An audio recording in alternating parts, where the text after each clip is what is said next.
Billionaire CEO sees Waitress let disabled son lead a dance. What he does next changes her life forever. The entire restaurant froze. A billionaire CEO stood breathless as his disabled son, trembling, lifted his tiny hand toward a waitress. She paused only for a heartbeat, and then, without guiding him, she placed her hand into his. His steps were uneven, unsure, but still, he led. And for the first time in his father's life, the one thing he feared most wasn't his son falling. It was realizing he had been the one holding him back. What happened next would change not only the boy's life, but his own. The Willowcrest was not a place for mistakes.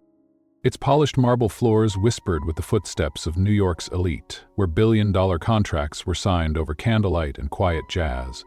But tonight, in a corner booth reserved for discretion, Nathaniel Whitmore sat rigidly beside his son Eli, as waiters floated like ghosts between the linen-draped tables. Nate adjusted his cufflinks, the platinum catching the low amber light. His entire life, his empire, had been built on control, on plans, on eliminating risk before it ever surfaced. And tonight was no different. This rare dinner outing wasn't for leisure, it was for Eli. To give his son a small taste of normalcy, but only within safe, guarded limits. Eli sat still, his legs tucked beneath the table, the muscles in his little frame stiffening now and then as though his body argued with itself. Cerebral palsy made simple movements unpredictable. His father's protection, though well-meaning, had slowly become a cage. Across the restaurant, Sophie Adams moved gracefully between tables, balancing a tray of champagne flutes as though the weight of life no longer touched her, but it had once. Years ago, she danced beneath Broadway lights, her name printed boldly on glossy playbills, until an injury ended everything in a single cruel second. Now, she floated through this world of polished privilege, serving people who would never ask about her past. But Sophie noticed the boy. She always noticed him. Eli's dark eyes followed the dancers who swayed between tables. A private kind of dance floor where the music wrapped couples in silk-like comfort. The waltz was gentle, safe, predictable, the very things his father craved for him. But Eli's small hand twitched against the linen napkin. His chest rose and fell with each breath, summoning a courage that neither his father nor his body had ever allowed him to fully claim. Sophie approached, pouring lemonade into Eli's glass. As she leaned closer, she whispered softly, "Do you like the music?" Eli's eyes stayed fixed on the dancers, and his voice came so softly it was barely air. "Do you still dance?" The question stole Sophie's breath. No one had asked her that in years. She crouched slightly, lowering herself so their eyes met, not towering over his fragile question. "Only when someone brave enough leads," she whispered, her smile small, but steady. Eli's little fingers trembled as he gripped the table's edge. His father watched from across the booth, heart tightening. Nate leaned forward, his protective instincts surging. But then Eli moved. The boy's knees wobbled as he slid off the booth. His small frame quivered under the weight of his decision. It wasn't graceful. His balance wavered like a thin tree fighting early winds. But he was standing. On his own. He turned to Sophie and slowly lifted one arm. A question, an invitation, not a command. Sophie inhaled softly. Around them, conversations dulled. A fork clattered somewhere. Even the pianist seemed to hesitate, letting the melody hover like a breath waiting to exhale. Without hesitation, Sophie wiped her hands on the apron, set her tray aside, and placed her palm into his. One step. The boy's foot dragged slightly, knees bending unnaturally. His body lurched forward, correcting itself in tiny jerks, like a machine still learning how its gears fit together. But still, he led. Sophie matched his rhythm, not correcting, not masking. She surrendered her perfectly trained body to his uncertain tempo. Every beat was a conversation without words. "You lead. I trust you." The restaurant held its breath. Nathaniel's pulse pounded in his ears. Every instinct screamed to intervene, to pull Eli back, to spare him from shame, from risk, from falling. His foot twitched beneath the table, but he stayed frozen. Not from control, but from something else he hadn't felt in years. A helpless kind of awe. A quiet gasp echoed from a nearby table as Eli stumbled again. His shoulders stiffened, his face flushed. For a moment, the boy seemed ready to give up. But Sophie only smiled gently, shifting her weight to absorb his misstep, allowing him to remain the leader. Her body whispered to him, "I'm still here." The pianist's melody faded, and the restaurant slipped into a reverent hush. Nate felt something crack in his chest, a weight, long buried, finally shifting under its own exhaustion. In that silence, as his son fought for another uncertain step, Nathaniel Whitmore, billionaire, CEO, master of control, stood face to face with a truth far more terrifying than failure. For years, it wasn't Eli's body that had held him back. It was him. Chapter 1. The man who controls everything. Nathaniel Whitmore was the kind of man people didn't approach without permission. At 41, he stood at the helm of Whitmore Capital, one of the most powerful private equity firms on the eastern seaboard. Fortune magazine called him the quiet king of Wall Street. His competitors called him unbreakable. But those closest to him, if anyone could be called close, knew better. Nathaniel Whitmore wasn't unbreakable. He was simply a man who refused to let anything fracture. In the floor-to-ceiling glass office perched high above Manhattan, Nate reviewed quarterly earnings reports. The city glittered beneath him, a portrait of order and structure. Predictable, manageable, exactly how he liked it. His assistant, Allison, stood quietly by the door, waiting for her cue. "Scheduled board meeting for Friday," Nate said without looking up. "And rescheduled the Zurich call for next Tuesday." "Yes, Mr. Whitmore." Her heels clicked softly as she left, the door hissing shut behind her. Silence returned, controlled, intentional. Nate exhaled. His gaze flickered to the framed photo on the edge of his desk. His wife, Caroline, the way she used to smile like the world couldn't touch her. She was gone now, nearly 4 years. Cancer doesn't negotiate, not even with billionaires. He had tried, spared no expense, bought the best doctors, the rarest drugs, the quietest prayers. And he had failed. Only Eli remained. His son. His quiet, fragile 8-year-old son, born with cerebral palsy. A condition that stole balance from his muscles but never the fire from his eyes. Nate kept his world small now, controlled. Eli had private tutors, specialized therapists, and carefully structured schedules. Even their rare public outings were meticulously planned. Controlled environments, no risk, no exposure, no room for failure. That was love, he told himself. Protection was love. But lately, Eli had begun pulling at the edges of that careful design. He asked to go outside more, to watch other children play, to try steps he wasn't ready for. And tonight, Nate's jaw clenched. Tonight had been different. Tonight, at Willowcrest, Eli had stood. He had reached for that waitress, Sophie. Nate's stomach still tightened thinking about it. The way the entire restaurant froze. The way Sophie had placed her hand into Eli's trembling one. The way his son's feet dragged forward, fragile and uncertain, but determined. And Nate had done nothing. He had watched, because for the first time, doing nothing had felt harder than anything he had ever done. A soft knock interrupted his thoughts. "Come." The door opened gently, and Allison returned, this time with a folder in hand. "The updated background check on Miss Adams, per your request." Nate took the file wordlessly. Sophie Adams. He had watched her closely after the dance ended. She hadn't sought attention. Hadn't approached him to gloat or comfort or insert herself. She had simply returned to her tables, quietly finishing her shift like nothing extraordinary had happened. But it had. Opening the file, Nate read quickly. Age, 29. Previous profession, professional dancer, New York Modern Ballet Company. Injury, ACL rupture, career ending. Current employment, Willowcrest Restaurant. Family, estranged father, deceased. Mother remarried, limited contact. Financial status, modest, no debts, no litigation. No scandals, no angles, just a woman quietly surviving after life broke her once. For a long moment, Nate stared at the final page.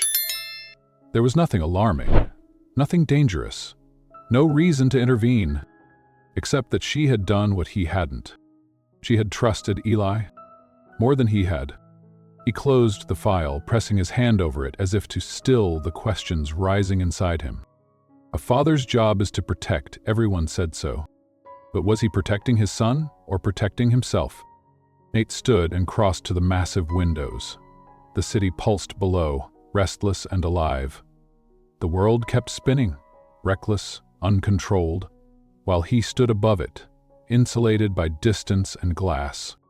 And yet, for all his towers and contracts and billion-dollar deals, none of it had prepared him for the sight of his small son reaching out for someone else's hand.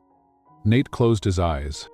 There was a time when he believed he could orchestrate everything, control outcomes, shield Eli from the world's sharp edges. But standing in that restaurant tonight, as his son stumbled forward into the unknown, Nate realized the bitter truth. You can't lead someone who's trying to lead themselves. And now, for the first time, Nathaniel Whitmore, the man who controlled everything, wasn't sure what to do next. Chapter 2. A Dance of Fragile Courage. The morning after the Willowcrest dinner, Sophie Adams stood at the kitchen sink of her tiny walk-up apartment, staring absently through the smudged window as sunlight dripped between the brick alleys of the city. Her hands moved automatically, rinsing a chipped coffee cup, but her mind was far from the lukewarm water. She could still feel his hand. Small, fragile, shaking. Eli. That boy had looked at her with something she hadn't seen in a long time. Not pity, not fear, but hope. A kind of desperate hope she recognized because, once, she had carried it herself. She set the cup down and braced her palms on the counter, closing her eyes.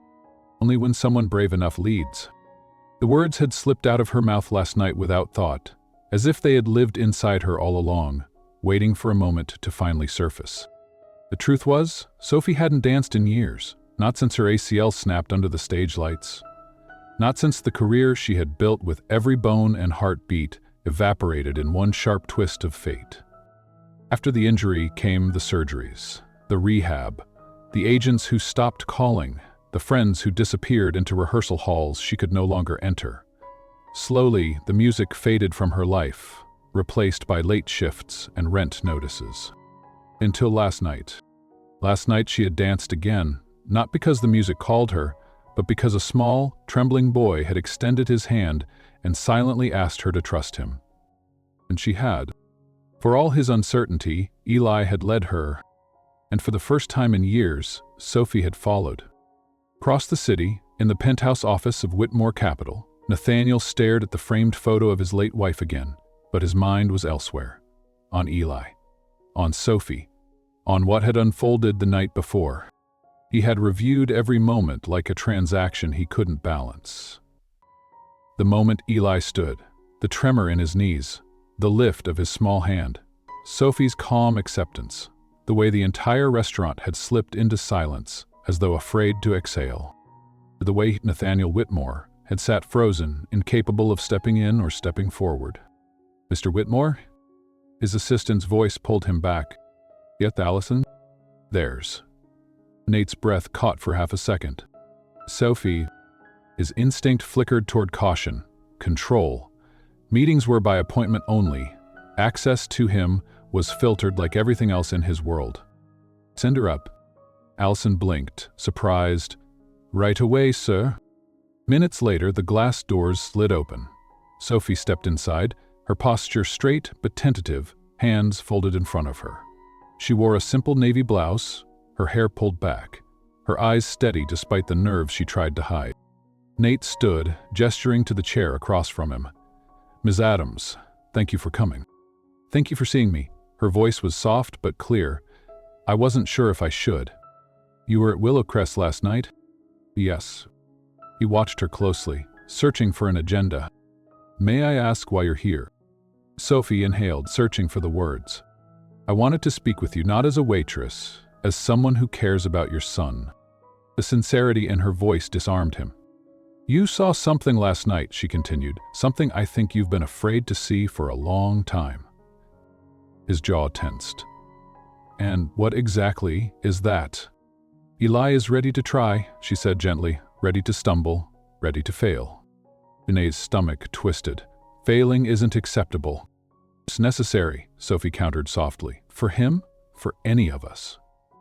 Her voice wasn't confrontational, it was calm, honest, the kind of honesty that had grown rare in Nate's world of profit margins and quarterly projections. "You let him lead last night," she continued, her voice barely above a whisper.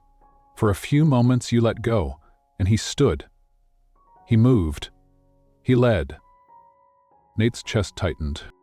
"And if he had fallen?" he asked, his voice low, defensive. "Then I would have been there to help him stand again," she said, steady. "But I would have let him fall first." Nate looked away, his hands tightening into fists on his desk. "I'm not asking you to stop protecting him," Sophie said, her voice softening. "I'm asking you to start trusting him." The room grew quiet, the hum of the city beyond the windows like a distant tide. For years, Nate had built walls around Eli, walls high and wide, fortified by love but rooted in fear. Fear of losing him, fear of watching helplessly, fear of failing again. But Sophie stood before him, untouched by his fortune, unafraid of his power, speaking words that threatened to undo every defense he had erected. "Why?" he finally asked. "Why did you trust him last night? You didn't even know him." Sophie smiled, a quiet sadness in her eyes. "Because someone once trusted me when I was broken. And because I know what it feels like to need one person to believe you're capable." Nate studied her, the weight of her words sinking deeper than he wanted to admit. For years, he had held Eli's hand through every step, believing his grip was what kept his son standing. But maybe all this time, he had been holding him back. The silence stretched, heavy but not hostile. Finally, Sophie stood, her voice soft as she said, "Sometimes the most powerful thing you can do for someone you love is to follow." She turned to leave. Nate watched her go, his throat tightening, something raw beginning to crack beneath the years of armor. He was a man who controlled everything. But not this. Not anymore. Chapter 3. The Conversation That Changed Everything. The next evening, Nathaniel Whitmore found himself standing outside the weathered doors of the Open Steps dance studio. It was tucked away on the quieter side of the city, not where billionaires usually found themselves. The old brick building was small, unassuming, humble. Everything his world was not. He hadn't told Allison where he was going. He hadn't brought security or driver. Tonight, he came alone. Through the wide front windows, he could see them. Small groups of children, some with braces on their legs, others in wheelchairs, moving in imperfect, jerky rhythms across the scuffed wooden floor. Laughter mixed with soft piano music that played on an old stereo system. No spotlights, no performances. Just movement. Just trust. In the far corner, Sophie knelt beside a little boy with a walker, her voice low and patient as she guided his shifting weight. She wasn't directing him. She was letting him feel the steps, letting him figure it out. Nate exhaled slowly, feeling the knot inside him tighten as he finally pushed open the door. The familiar soft chime overhead announced his presence. Sophie looked up. She didn't seem surprised. For a brief moment, their eyes locked. No greetings, no small talk. Just an understanding neither of them could explain, yet. As the class wrapped up, Sophie excused herself and walked toward him, wiping her hands on a towel. She wore no makeup, her hair pulled back loosely, strands falling around her face. She was softer here, lighter, more real than the poised waitress who had poured lemonade at Willow Crest. "You came," she said simply. Nate nodded, his voice quiet. "I needed to see it." Sophie glanced back at the children. "See what?" "The falling," he admitted. "The stumbles. The parts I've spent years trying to protect him from." She folded the towel neatly, setting it aside before meeting his gaze. "And what did you see?" He swallowed. "Courage. In places I've never allowed myself to look." Sophie didn't reply. She waited, giving him space to find his words. Nate's voice dropped, thick with something unfamiliar. "I thought if I controlled everything, he'd be safe. That's how I built my business, my life. Control eliminates risk, predicts outcomes. And Eli? She asked gently. Nate's jaw flexed. Eli was never part of the plan. I couldn't fix what happened to him, so I tried to contain it, to contain him. His words hung between them, raw and heavy. The admission stung more than he expected. Sophie's voice softened, as if cradling his confession. You were trying to keep him from falling. I was trying to keep him from hurting. And yet, she said quietly, you're both hurting anyway. The simplicity of her words pierced through him. Nate closed his eyes for a moment, steadying himself. His hands that signed billion-dollar mergers, crushed negotiations with a single look, now shook faintly at his sides. I watched him lead you, he whispered. And I did nothing, I just sat there. Sophie smiled gently. No, you did something, you let him. The breath caught in his throat. That was the bravest thing you've ever done for him, Nathaniel. The way she said his name made it feel personal, human, not the title that echoed through boardrooms and financial journals. For a long time, neither of them spoke. Finally, Nate's voice broke the silence. How do you do it? Do what? Not step in, not correct them, his voice wavered, not catch them every time. Sophie exhaled, her gaze distant for a moment before meeting his eyes again. Because I learned the difference between saving someone and believing in them. She took a small step closer, her voice now barely above a whisper. Saving says, I don't trust you can do it.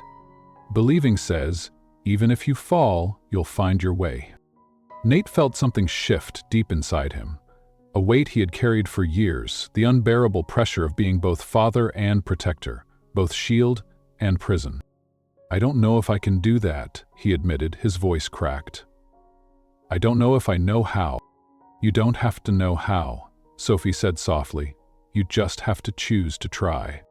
Nate's breath trembled. For years he had chosen safety, predictability, isolation. But standing here, under the dim lights of an old dance studio, watching broken steps turn into courage, he realized what he had lost along the way. Trust, not in the world, in his son, and in himself. Sophie smiled gently. You've built empires, Mr. Whitmore, but sometimes the most beautiful things in life are built when you finally let go. Her words fell into him like soft rain, breaking apart the hard, dry places inside his chest. Will you help me? He asked quietly. Sophie's eyes softened. Of course. For the first time in years, Nathaniel Whitmore felt something he had forgotten how to name. Chapter 4. The CEO Who Couldn't Let Go. The wind howled outside the towering Whitmore penthouse, but inside, everything remained still. Nathaniel sat alone at the edge of Eli's bed, watching his son sleep. The boy's chest rose and fell in soft, careful rhythm, his little hand curled gently around the edge of his blanket. The moonlight poured through the tall windows, casting a pale glow on his small face. For years this was how Nate spent most nights, perched at his son's bedside, guarding him like a sentry. Every breath accounted for, every twitch catalogued. If Eli whimpered, Nate was there. If he stumbled, Nate caught him. If he faltered, Nate fixed it. Because that was his job, wasn't it? To protect, to prevent pain, to never allow him to fall. But Sophie's words from the dance studio wouldn't leave him. Saving says, I don't trust you can do it. Believing says, even if you fall, you'll find your way. Nate lowered his head into his hands. He had spent years perfecting the art of eliminating risk. Every merger, every deal, every negotiation. He never entered a room without controlling every possible variable. But Eli wasn't a business model. He was a boy who had quietly reached for a stranger's hand and led her across a dance floor while his father sat paralyzed with fear. The worst part was that Eli never once looked back at him, because Eli knew that his father wouldn't follow. Nate swallowed the lump rising in his throat. Suddenly, a quiet voice broke the silence. Eli's eyes fluttered open, his voice barely above a whisper. Nate straightened. I didn't mean to wake you. You didn't. Eli's voice trembled with sleep, but his gaze was steady. I was thinking. About what, buddy? The boy's tiny fingers fiddled with the corner of the blanket, as if carefully choosing each word. About last night. Nate held his breath.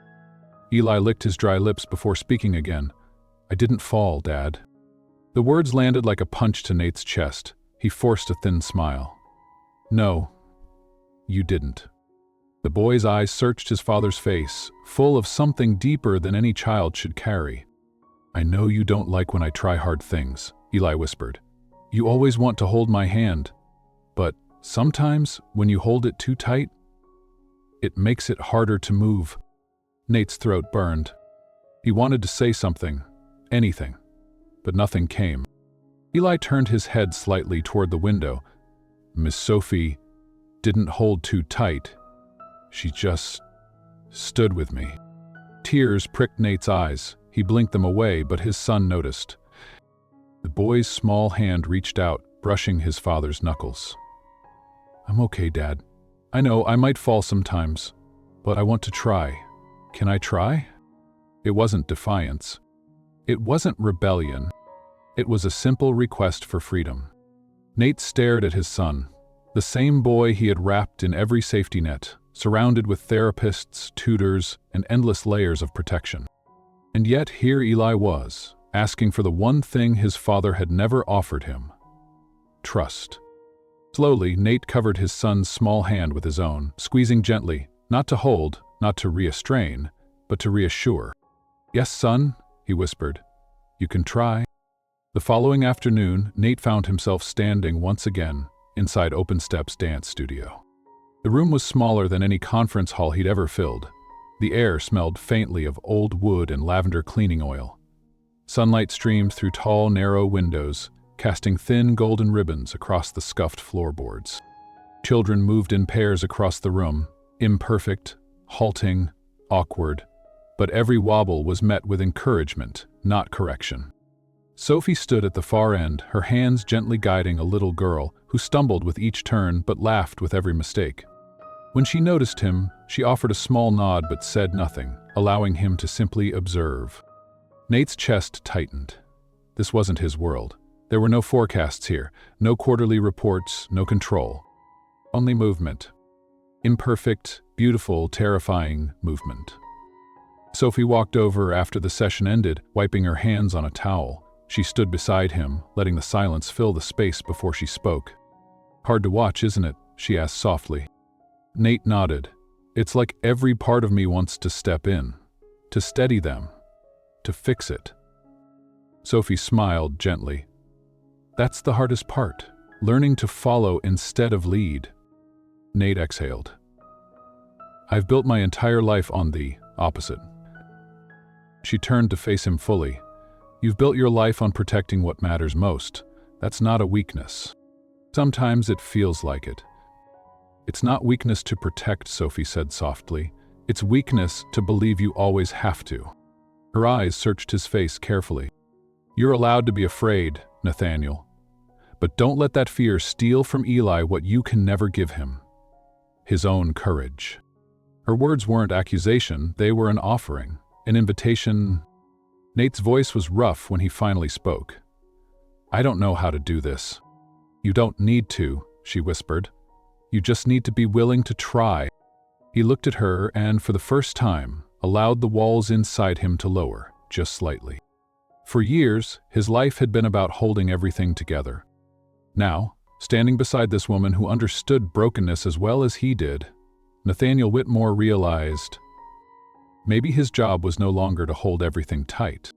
Maybe his job was to finally learn how to let go. Chapter 5. Sophie's Secret.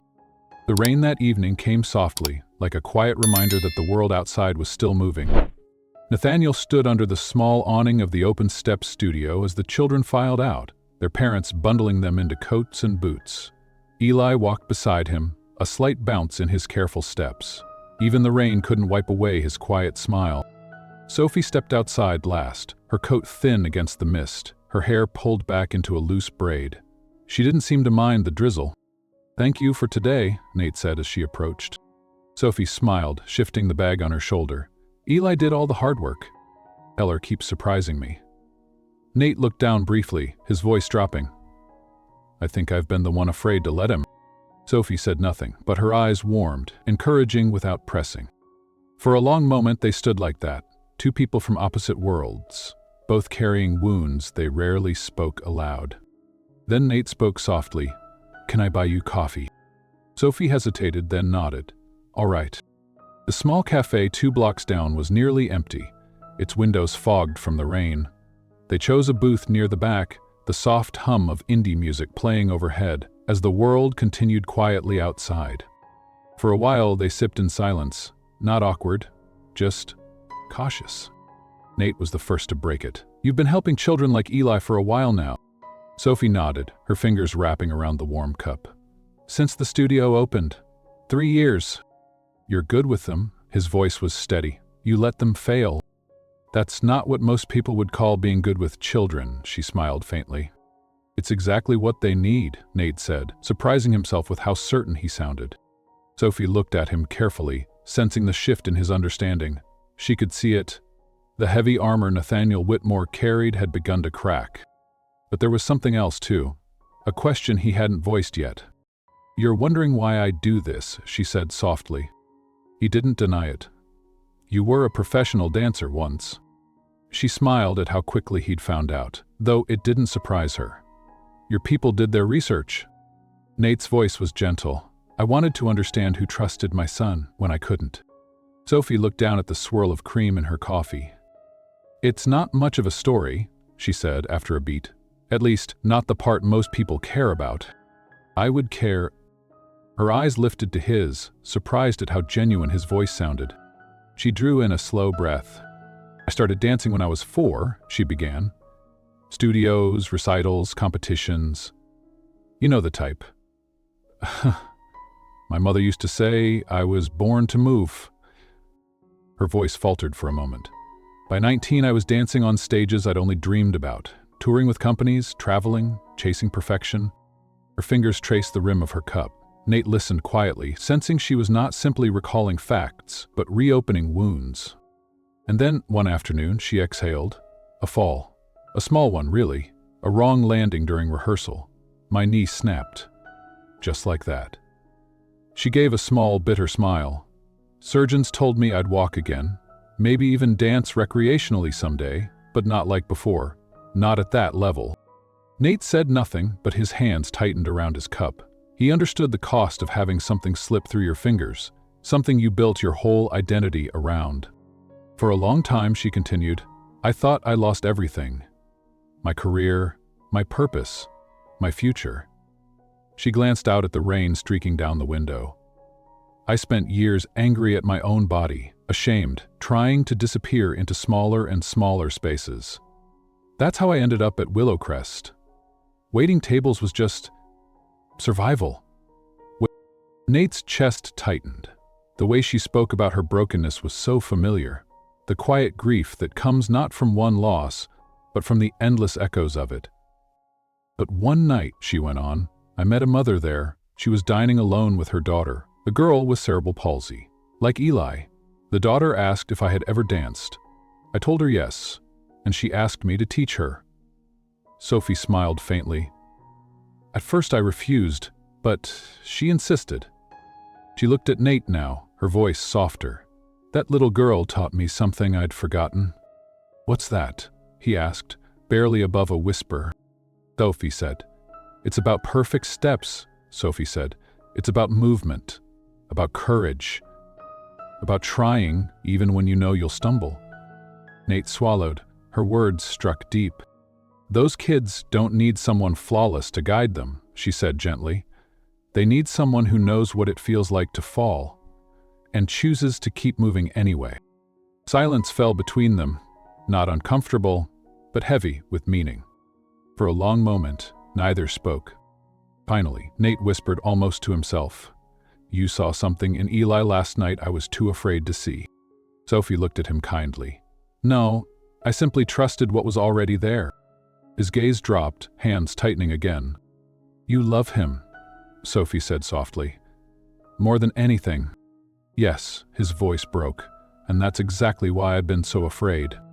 She reached across the table, her fingers gently brushing his knuckles. A simple touch, warm and steady. Not pity, not sympathy, understanding. "Then start here," she whispered. "Let him stumble, let him lead." Nate exhaled, feeling the smallest piece of his carefully built armor crumble beneath her touch. And as the rain fell softly against the windows, for the first time, Nathaniel Whitmore allowed himself to believe that falling might not be the worst thing after all. Chapter 6. Learning to Follow. The following week, Nathaniel found himself back at Open Steps again. But this time he wasn't standing at the edge of the room like an outsider. This time he was part of it.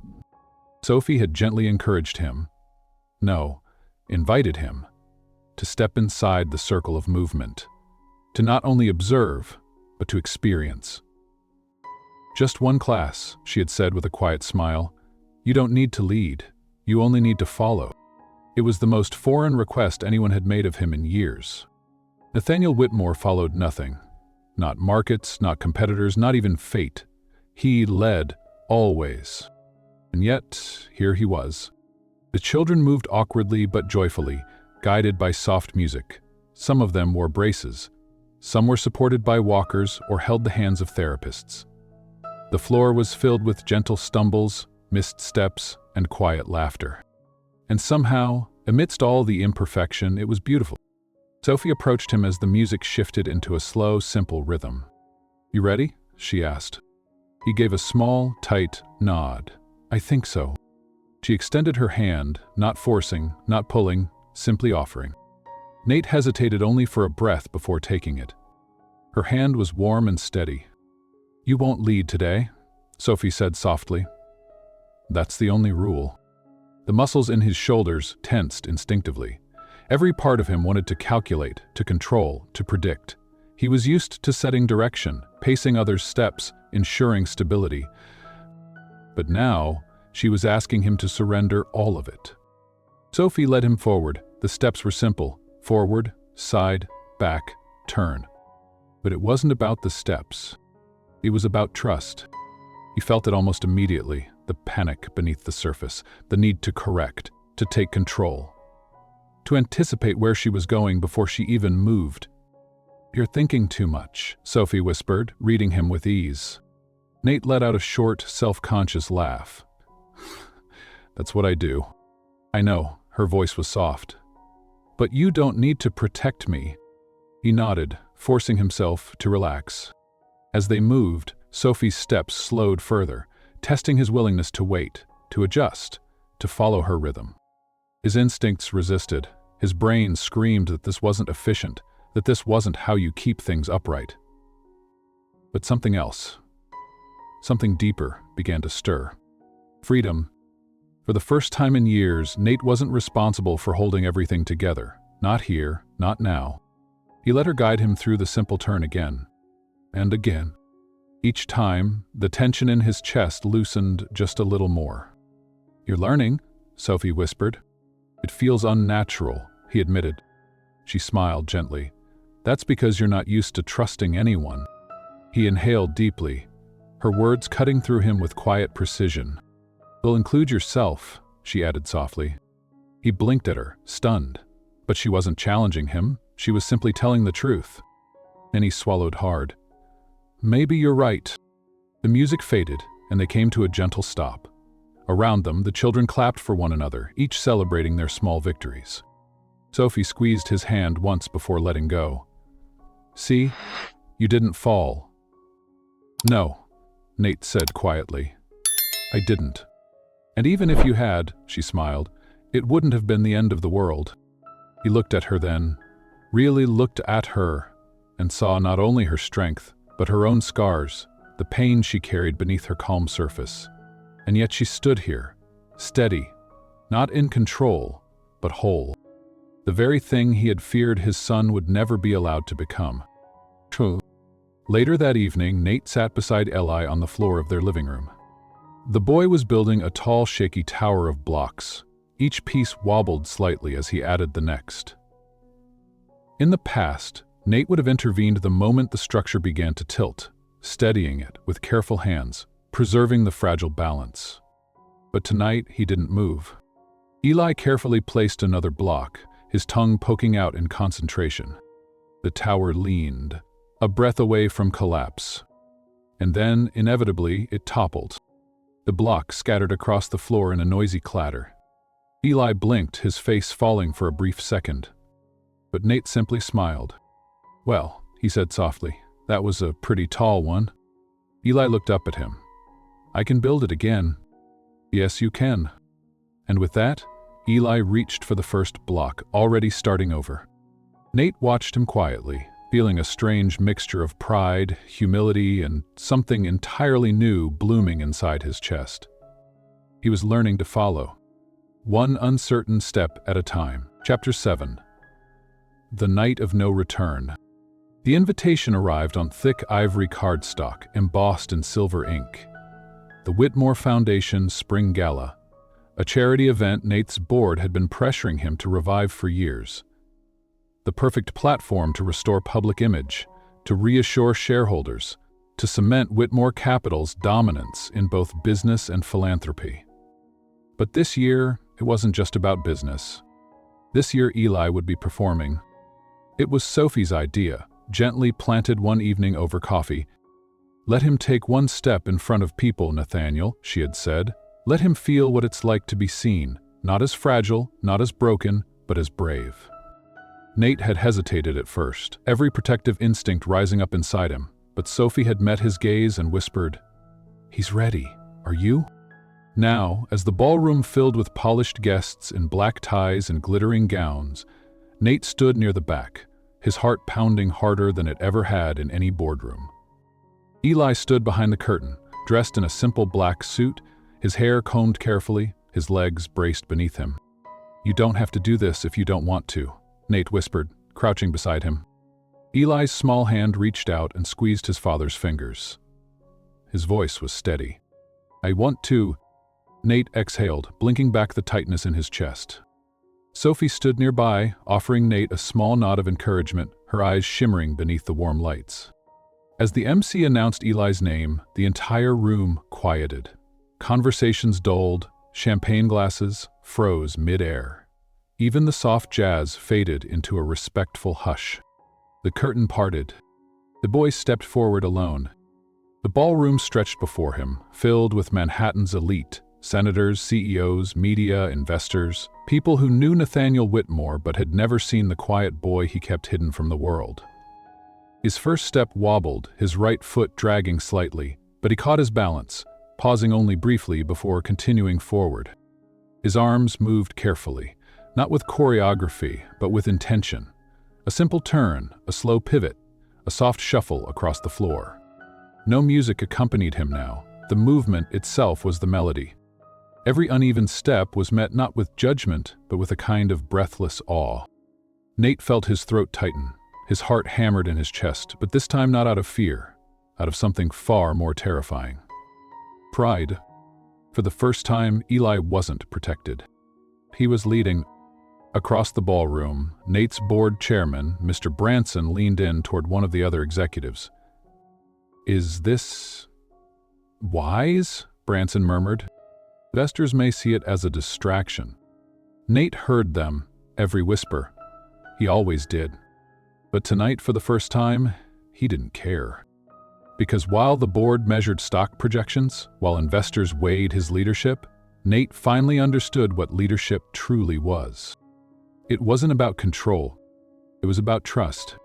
As Eli finished his final step, the audience remained silent for a heartbeat. Then, slowly, one person stood, then another. A ripple of quiet respect spread across the room, until the entire ballroom rose to their feet. No roaring applause. Just quiet, reverent admiration.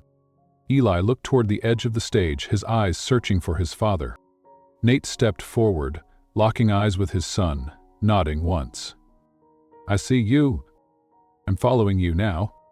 Later that night, long after the guests had left and the ballroom lights had dimmed, Nate stood alone on the balcony overlooking the city. The wind tugged at his jacket, but he barely felt it. His hands rested on the cold marble railing, his chest still full of everything he couldn't say aloud. Sophie's voice broke the quiet behind him. It was incredible. Nate turned as she stepped closer, her hair catching in the breeze, her eyes reflecting the city lights. "I don't think I've ever been more terrified," Nate confessed, his voice raw. "And yet you stayed still." He smiled faintly. "You taught me that." Sophie's gaze softened. "No, you taught yourself. You just needed someone to stand beside you while you learned." For a moment, neither of them spoke. Then Nate's voice dropped, quieter, more vulnerable than she'd ever heard. "I've spent so long trying to control everything, Sophie. Every moment, every breath. And tonight, for the first time, I realize I never really had control to begin with." "That's because control is an illusion," she whispered. "But love—" She paused, reaching for his hand, her fingers slipping gently into his. "Love is real." Nate held her hand tightly, grounding himself in the simple truth of her touch. "Stay," he whispered. She smiled. "I already have." And as the city pulsed quietly beneath them, Nathaniel Whitmore finally let go. Not into emptiness, but into something far greater than control. Into love. Chapter 8. The Rooftop Confession. The air on the rooftop was colder than usual that night, but neither of them seemed to notice. The city glittered beneath them like 1,000 tiny promises, some broken, some still waiting to be kept. Nathaniel stood near the edge, his hands shoved deep into the pockets of his tailored coat. Beside him, Sophie leaned against the stone railing, her eyes drinking in the city lights. Neither spoke for a while. Some silences don't demand to be filled, some simply exist, like breath between heartbeats. Finally, Nate broke the quiet, his voice raw and low. "I never told anyone this," he began, his eyes fixed on the skyline. "Not even Caroline." Sophie's gaze drifted toward him, waiting. "When Eli was born, I remember looking at him for the first time and feeling powerless." His jaw tensed. He was so small, so fragile. The doctors warned us about the risks even before Caroline gave birth. They told us to prepare for everything that might go wrong. He exhaled sharply. So I prepared. I did what I always do. I made plans, I built safety nets. I promised myself that no matter what happened, I would never let him hurt. His voice trembled. "But life doesn't care about your promises." Sophie's heart ached at the way his voice cracked around the edges. She heard the weight he'd been carrying for years, a father who tried to shield his son from a world that didn't know how to be gentle. Nate shook his head. "The truth is, I wasn't protecting him. I was protecting myself." His voice dropped into a whisper. "Because watching him fall felt like watching myself fail." Sophie stepped closer, her voice tender. "You didn't fail him, Nathaniel." He finally turned to look at her, and in his eyes was a storm that had been quietly raging for years. "I did," he whispered. "Every time I held him back, every time I stepped in before he could even try. I told myself it was love, but it was fear."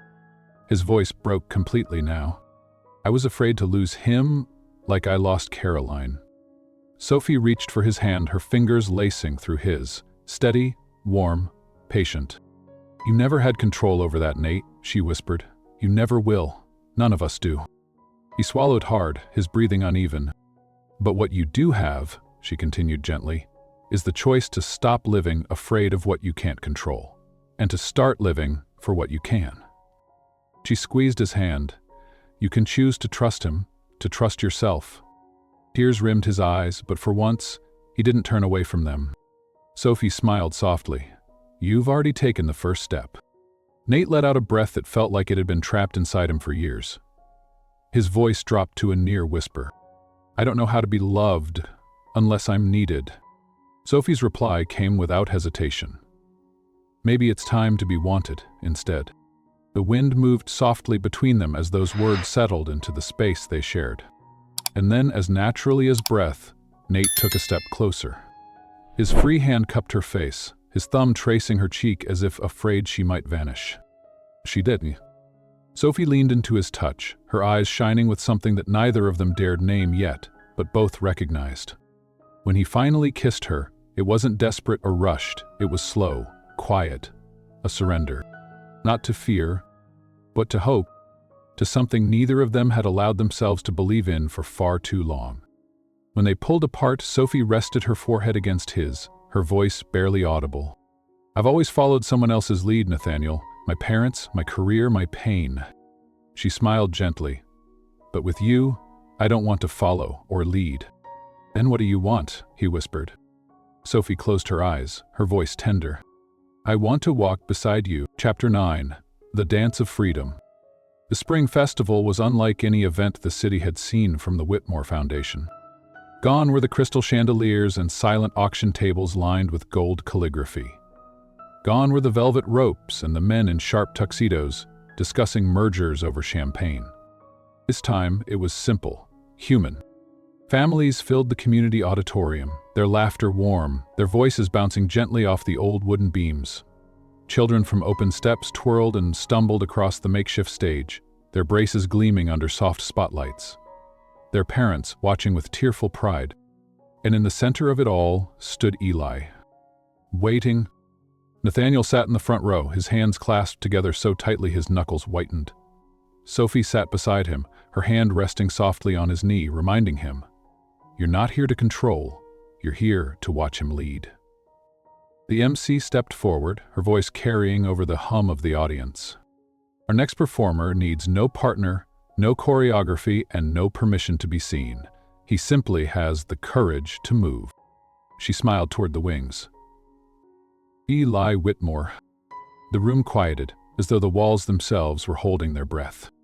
The curtain opened. There he was, alone. The soft music began, not too loud, not too fast, just enough to give Eli something gentle to follow. His first step was small, careful. His body wobbled slightly, but he caught himself adjusting with the grace only a child who had learned to navigate an unsteady body could possess. Nathaniel felt his breath catch. Eli shifted weight to his other foot, swinging his arm forward in slow, deliberate motion. He didn't attempt a full turn, only a simple pivot. Every small victory was a mountain scaled. As he moved, something unexpected happened. From the third row, a woman stood up. She was older, her hair pinned into a tight bun. Without speaking, she mimicked Eli's step. Forward, side, pivot. Next, a man rose from the aisle. A father, perhaps, copying the motion with careful grace. One by one, more stood. Another mother. A child in leg braces. An elderly man with a cane. The audience was no longer watching Eli. They were following him. No one spoke, no one instructed. They simply mirrored his courage. Nathaniel's throat tightened as tears filled his eyes. Sophie gripped his hand, her own breath trembling. "He's not performing," Sophie whispered softly, her voice breaking into a smile. "He's leading." Nate swallowed hard, unable to take his eyes off his son. Eli glanced briefly toward the audience but didn't stop.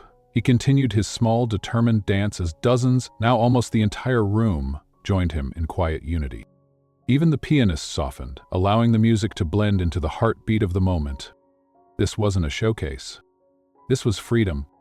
By the time Eli reached the final step, he paused in the center of the stage.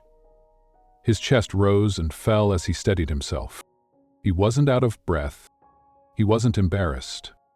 He was still standing. The entire room followed him into stillness. No applause, no cameras flashing. Just silence filled with reverence.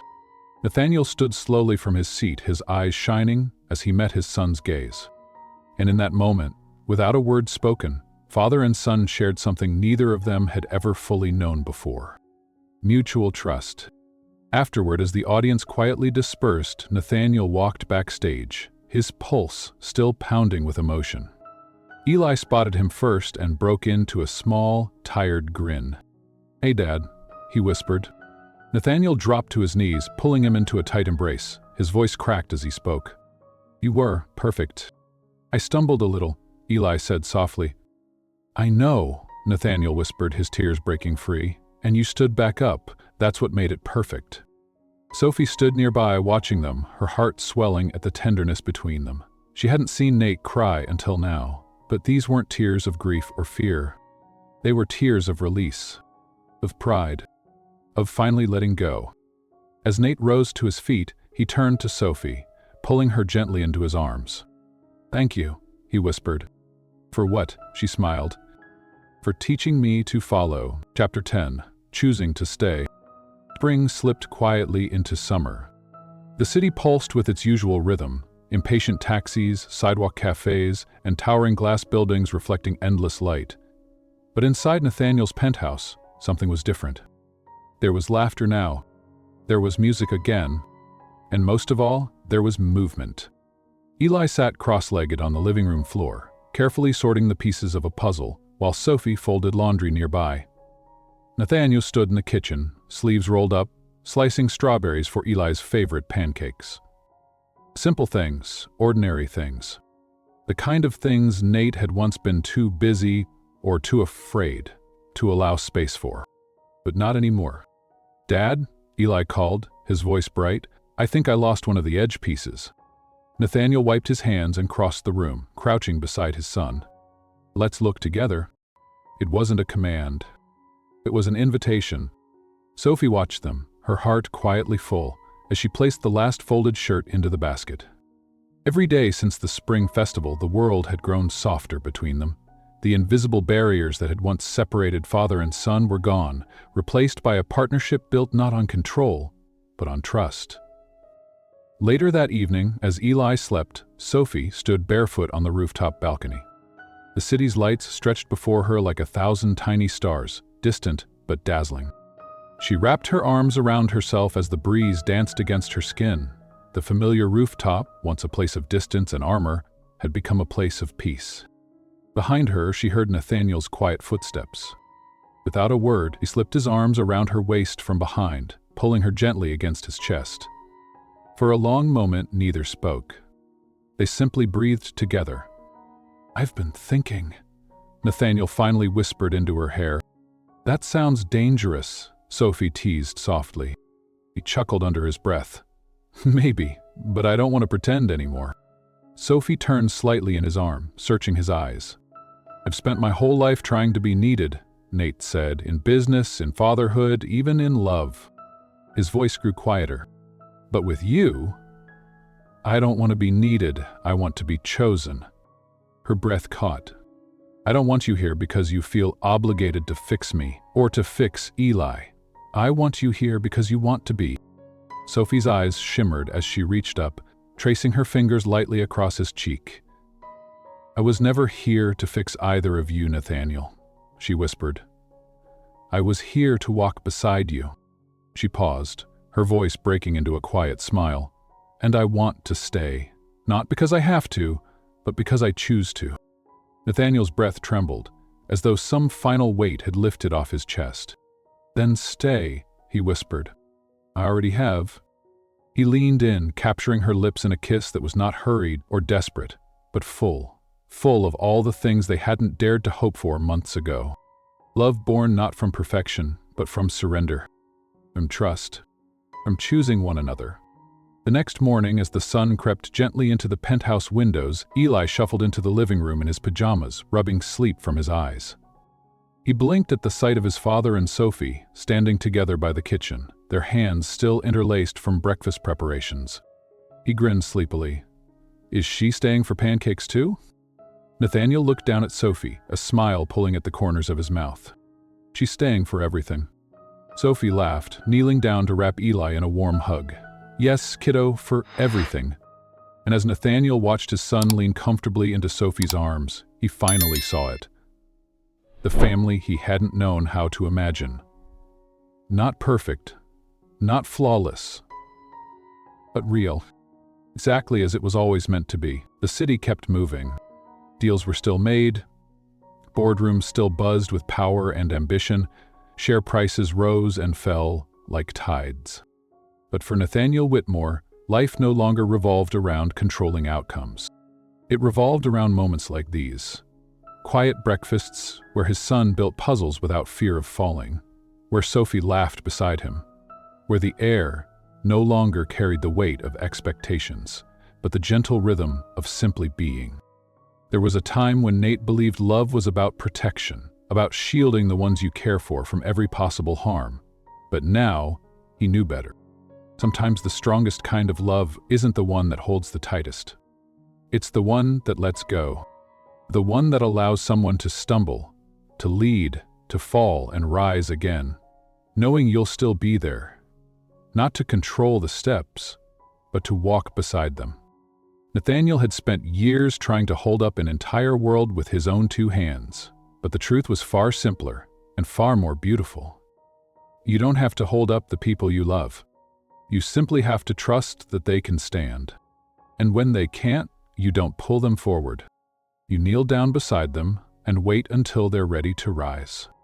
In the end, leadership isn't about power, love isn't about control, and family, real family, is built in the quiet space between falling and standing. If this story touched you, I invite you to take a quiet moment right now to reflect on the people in your life who may not need you to carry them, but simply need you to believe in them. And if you've ever been brave enough to take your own first step, no matter how unsteady, know this: that was never weakness. That was always courage. If this story moved you, even just for a moment, take a deep breath. Think about someone in your life who once stood beside you when you were still learning how to stand.